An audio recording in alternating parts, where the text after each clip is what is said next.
Man, I see this one on Facebook all the time. You should never take low paying work. Really? And we believe that.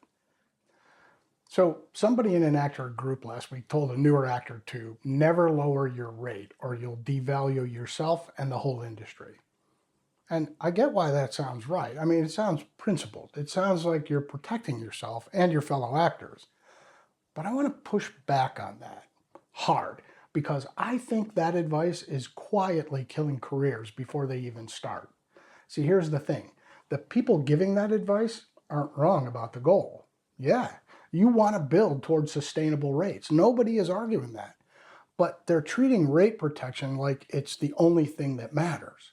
And when you're early in your career or breaking into a new market or coming back from a slow season, rate protection without momentum is just expensive pride. And I say that as someone whose pride has cost him momentum more than once. See, here's what nobody talks about. Inertia is real in this business. A career that's moving, even slowly, even imperfectly, is a career that's easier to keep moving. A career that's stalled out waiting for perfect rate jobs is a career that's quietly losing confidence, losing reps, losing connection to the craft. I know this because I've lived both sides when I'm submitting, auditioning, booking, even small stuff. I'm sharp. I'm in the work. My self-tapes are better because I'm in the rhythm of performing. When I go through a dry spell, and we all do, every audition feels heavier. The rust is real. And student films? Well, now that I'm SAG, I can't just say yes to any of them. I mean, it needs to be under a SAG agreement, but if the right one comes along and things are slow, I'd still do it. I mean, I know actors who won't touch a student film because it doesn't pay, and I get it.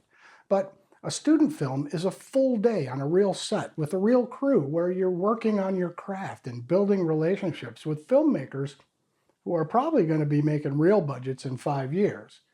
That's not charity, that's an investment. Plus, and I mean this, some of the most fun I've had on set has been on student films. Nobody's stressed about the budget because there is no budget. Everybody's just trying to make something good. And if you think protecting your rate is always the smart play, well, let me tell you about Judd Lormand. Judd is a working actor out of the Southeast. Solid career, real credits, and he shared something at the Southeast Actors Summit earlier this year that I haven't stopped thinking about. He said he never demanded anything, never drew a hard line on rate, never walked into a room with a list of requirements. He showed up, he did the work, he was professional, he was easy to work with, and he let the relationships build. 7-season deal. 7 seasons. Meanwhile, and he said this himself, actors on that same show who came in demanding specific contract terms, making it difficult, treating every negotiation like a battle, well, they got written out. Their characters got killed off, gone. Now, I'm not saying don't negotiate. I'm not saying let people take advantage of you, but there's a difference between knowing your worth and leading with your demands. Judd knew his worth. He just didn't make it everybody else's problem. And the work kept coming. So here's the part that ties this together, because the real question isn't just, should I take low-paying work? The real question is, how do I build a life where I can make strategic career decisions without panicking about the rent? Well, Jesse Malinowski, he runs the Get Seen Studios and the Southeast Actor Summit, which I highly recommend, by the way. He shared a framework that completely changed how I think about this. He calls it the $100 box, and here's how it works. Take your monthly expenses and break them into $100 chunks. If you need $1,000 a month to cover bills, that's 10 boxes. The goal is not to fill all 10 boxes with acting income. The goal is to fill them with creative, flexible income, one box at a time. So you can stop doing work you hate and start making career decisions from a position of strength instead of desperation. Jesse did this himself. He and his wife Candace accidentally started one of the first self-tape services in Atlanta. That filled one box, then 2, then 4, each creative. $100 boxes replaced $100 boxes of service industry shifts. Eventually, all 10 boxes were filled with creative work. And here's why this matters for the low-paying work question. When your financial life is built on 10 little boxes instead of one big paycheck, you're free. You can take a student film because you want the experience, not because you're desperate for the check. You can say yes to a low budget indie because the director is someone you believe in, not because you can't make rent without it. You can be strategic about which low paying work you take because your survival doesn't depend on every single gig paying top dollar. Now, that's the difference between a strategic yes and a desperate yes. And casting can tell. Trust me. Now, and this is important. I'm not saying take every lowball job that comes along. That's a different trap entirely. Taking chronic, low paying work with no plan, no strategy, just saying yes to everything because you're afraid to say no, well, that's not momentum, that's a treadmill.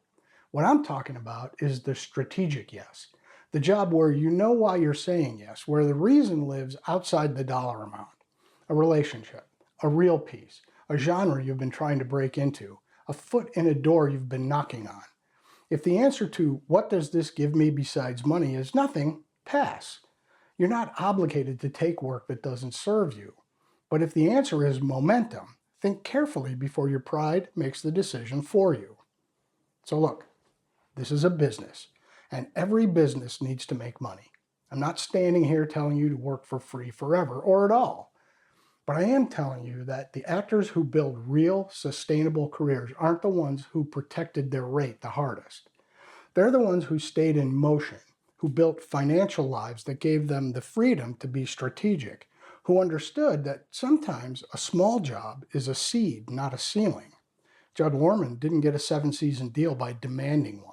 He got it by being the guy they wanted to keep working with. And Jesse Malinowski, well, he didn't build financial freedom by waiting for one big break. He built it $100 box at a time. There's a lesson in both of those for all of us. Stop protecting your rate and start protecting your momentum. Hey, you want to go deeper? Well, I wrote more about this at gary-mason.com/blog. The link is in the description. New myths busted every week. Hit subscribe, and I'll see you in the next one.